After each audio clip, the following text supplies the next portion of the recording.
Hi, this is Pat Moorhead, and we're back day 3 of the 6.5 Summit, talking about one of my favorite topics, security. And even better is we're going to talk about security and we're going to talk about AI. I'm super excited. Rob, welcome to the 6.5 Summit. Thank you. Yeah, thanks for doing the opener. I mean, this is the big security opener, and I'm really super excited about that. No, I appreciate it. We've had some great discussions in the past, and it's just amazing over the past few months how this ChatGPT phenomena has taken really the world by storm. And you know, some people say, hey, been working on this thing for 3 or 4 years, it's not new, but boy did it capture the attention of everybody. And I know we're going to talk about generative AI and security, but I wanted to hit you up front first by saying of really overall, does ChatGPT and technologies like this going to change maybe the future of work or the amount of people who are working on certain tasks? Let's talk a little bit big picture about this. First off, it's an amazing innovation that is going to transform everything. It already is transforming the way that I have conversations with my kids at the dinner table. Right. Let's be honest. And just that alone, and when people say, is this real? Just ask your son or your daughter or your wife. But specifically around how it's going to change what we're used to, right. Whether it be humans doing work or us losing jobs. I mean, this technology, AI has been around for 50 years. You know, I think it was Dr. Weizenbaum, you know, at MIT years ago, looking at this and spent most of his life warning people about the implications of it. But you really look at the last 20 years, when in 2013, I think it was 2 Oxford professors said, hey, we're going to lose 47% of our jobs by 2033. We're halfway into that now. We don't even have a full self-driving car. The reality is it's probably more of an enhancement to what we do as humans versus a replacement at this point. Yeah, it's interesting. I'm just waiting for the day that I can take my word processing document, press a button, and it creates a spreadsheet or a PowerPoint document. I'll be happy at that point, and maybe we can all go home then, but maybe not. But no, to your point, I mean, there have been a lot of fits and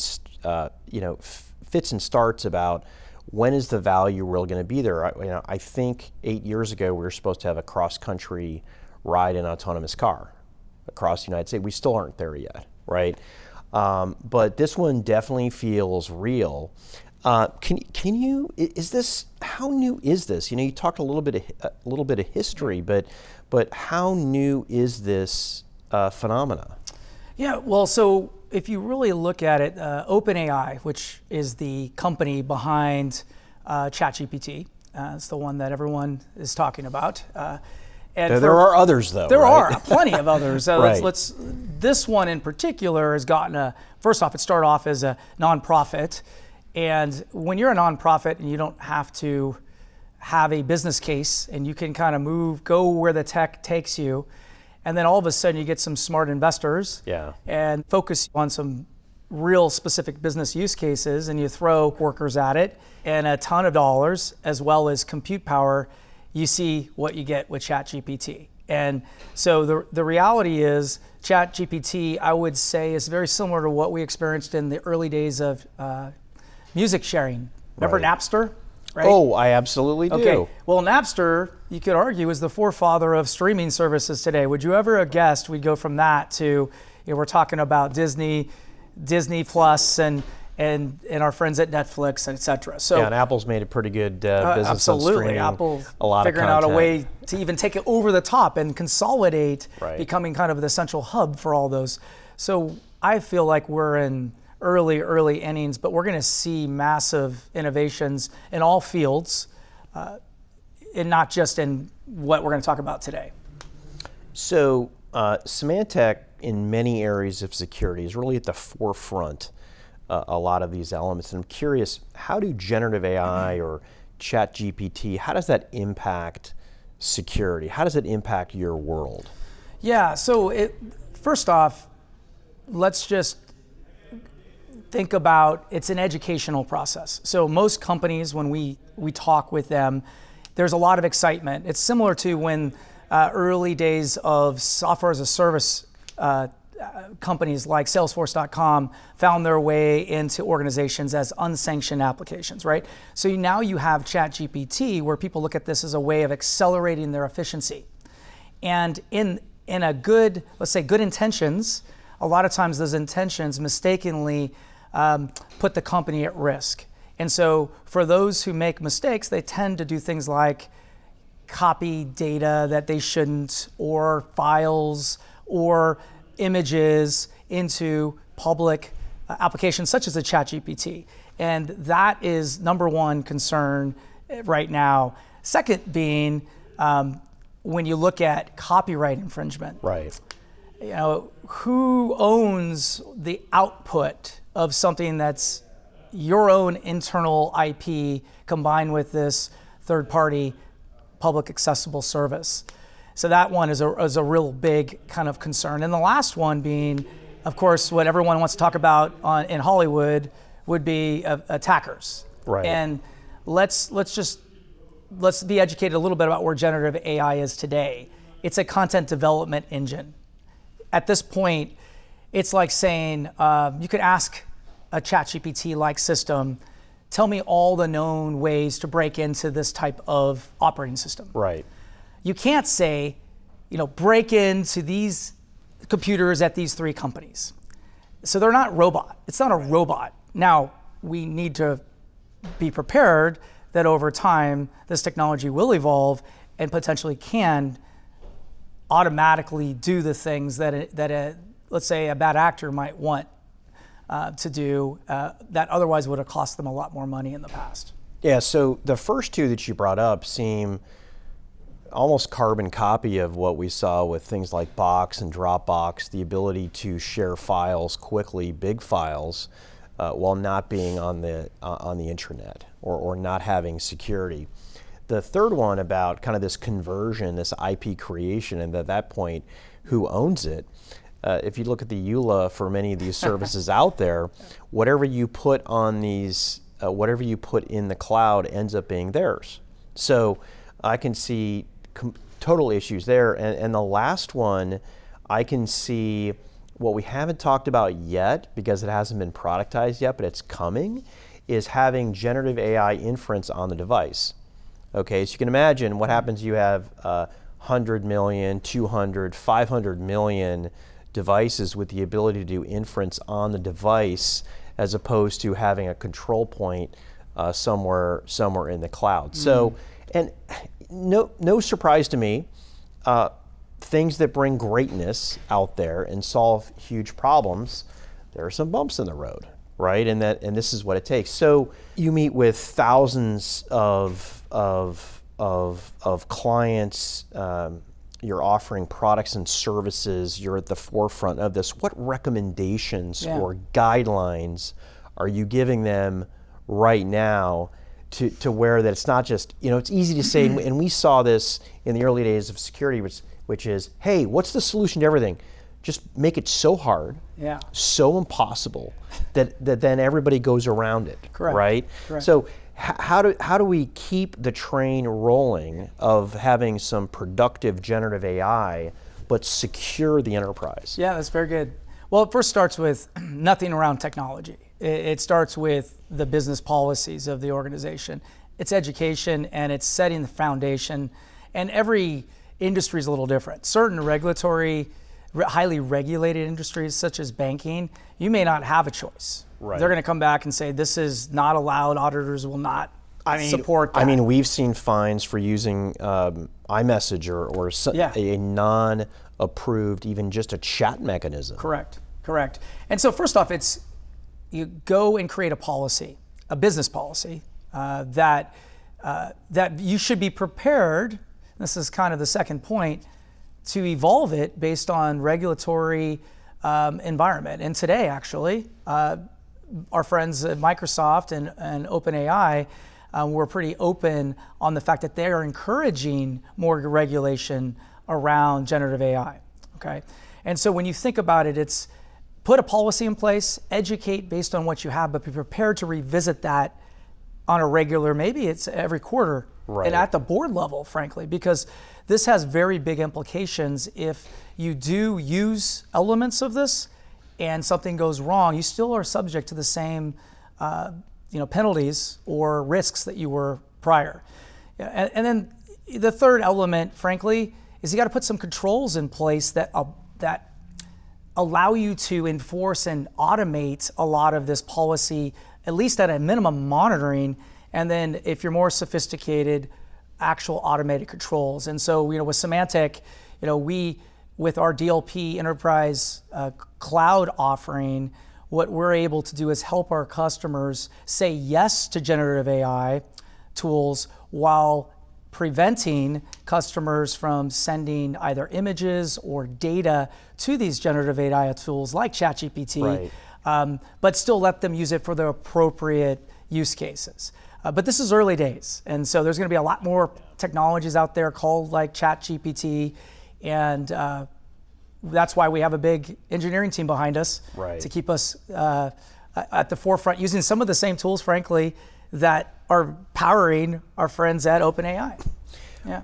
Rob, we both have many years of experience in the industry. We've seen a lot of waves come and go, and I'm curious, does this wave of generative AI remind you, and related to security, remind you of anything we've seen in the past before, whether it be the internet, e-commerce, mobility, anything like that we can lean on and learn from here? Well, now you're going to date me because I'm a little old. Well, I have a few gray hairs, so I think we're in this together. I will say in my, and I could say probably we have gone through quite a bit, from, I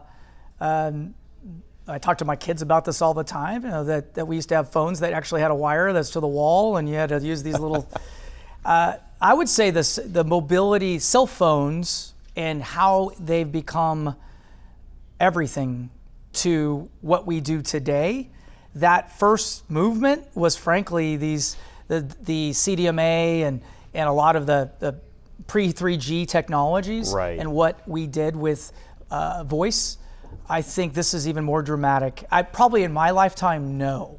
Right. Maybe I got it. It's when we went from horses to cars, maybe. Right. Is probably somewhere around there. It's a big deal, Yeah. and it's interesting.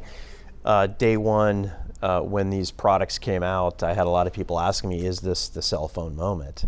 Oh, interesting. And yeah, so I think you're spot on there. I had to use it first before, right? But after I use it, this is real, and I like to bifurcate between fads and trends, but it's definitely here. So we're early in the game, as you talked about, and I'm curious if you think one side has the upper hand. Bad guys. I like to look at this as an AI spy versus AI spy. I'm dating myself there with spy versus spy. You might be older than me. I know. I know. But it really is kind of this one-upsmanship and getting up there. And now we're doing this at light speed. Who has the advantage now? Well, it's funny. If you look at the research right now, there has been no known new attacks, let's call novel new attacks created by these types of tools yet. The same type of machine learning and AI type of tools and systems that we have as the good guys, so do the bad guys. Right. And we use the same sort of tools to help identify malicious behavior as they use to create behavior. And so right now it's kind of like an arms race to some degree. Right. So it's no different. The key is Maybe an arms race with a détente. Correct. That's it. But really, ultimately, who wins? Most computing power and most data.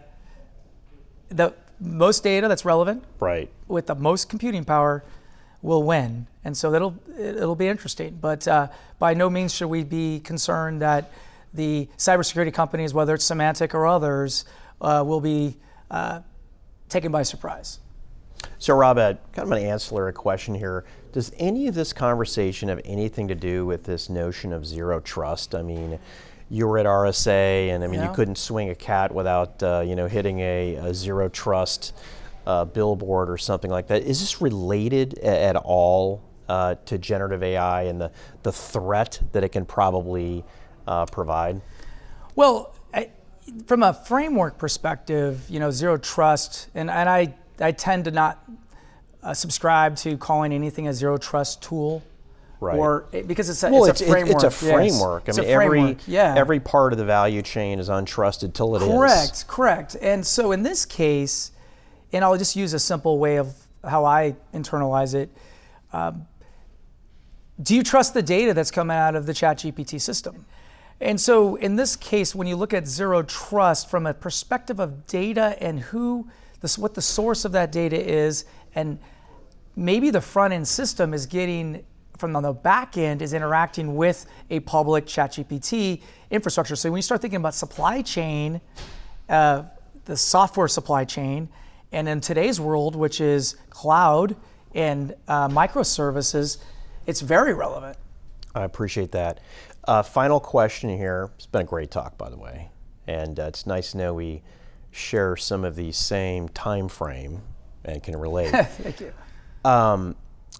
I'm not looking for specific product announcements here, but more, what is your approach to generative AI in the product line as you map this out in the future? What is just the strategy or the approach? Not looking for specifics, you to spill, before announcements come. Well, first off, it's not a question of if you use generative AI, it's when, and frankly, our customers, if you're not leveraging this technology, you are considered a legacy. Let's be frank. And why? Because it has real world use cases that are tangible now. Kind of like when you think about the iPod, and the reason it was successful with the iTunes store is it took something no one could understand, which was PKI. Right. And it actually instantiated in something that everyone can associate with, which is Right. I no longer need these DVDs anymore, or even have to manage my own let's say pirated music, right? When you think about our products and what our customers expect, first off, the simple things. Do I need to go read an administrative manual to go figure out how to do something, or should I just ask my personal assistant? Right. Personal semantic enterprise cloud assistant. So the low-hanging fruit, frankly, is traditional tech support, administrative support, how-to best practices, and auto policy creation. We put our customers through, quite challenging policy creation exercises, and so do our competitors. So I think from an ease of use, less mistakes. Now, let's not kid ourselves. If you just let the AI go by itself, it's like letting your 16-year-old with the Ferrari by his or herself, right? So you need oversight because, frankly, a lot of times that system is wrong. Right. So first off, that's the low-hanging fruit. As well as because we're a security company, we need to be using this technology to better keep up with the vulnerabilities and exploits that are out there. And so that's just a no-brainer. We're already been using AI for years. The generative aspect of this and the ability to use it in use cases that a typical administrator or even end user can, that's where we need to take it.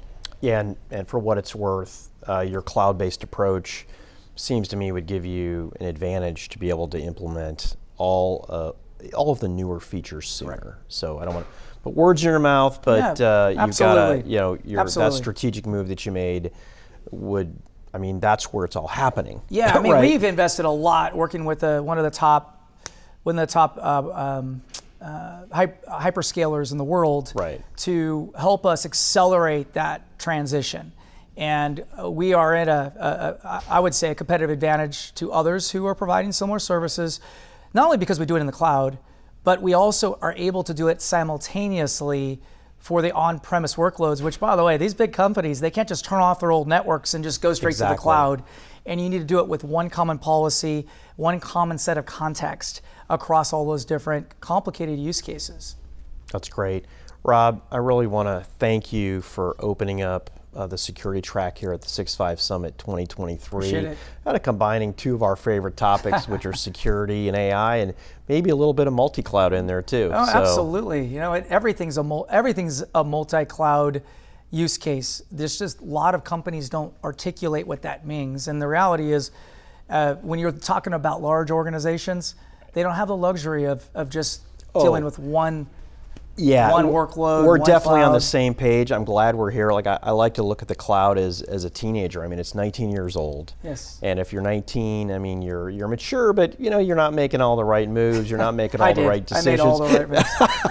I didn't. So, but I'm glad we're at a time where at least we're acknowledging that it's not just if the multi-cloud is there, it's here, and enterprises are doing it. I have yet to talk to a Fortune 500 enterprise that doesn't have multiple IaaS providers, and that by definition is multi-cloud. Absolutely. So you got to get the verbiage there and the belief, and now we're working at all the solutions that support the multi-cloud. So anyways, thanks for coming on the show. Really appreciate it. Thank you very much, Pat. So this is Pat Moorhead signing off for this opener for the Securitatacks 6.5 Summit 2023. We'll hope you tune in and listen to the other awesome security content we have. And don't forget, we have a day 1 and a day 2 you can go back and watch at your leisure.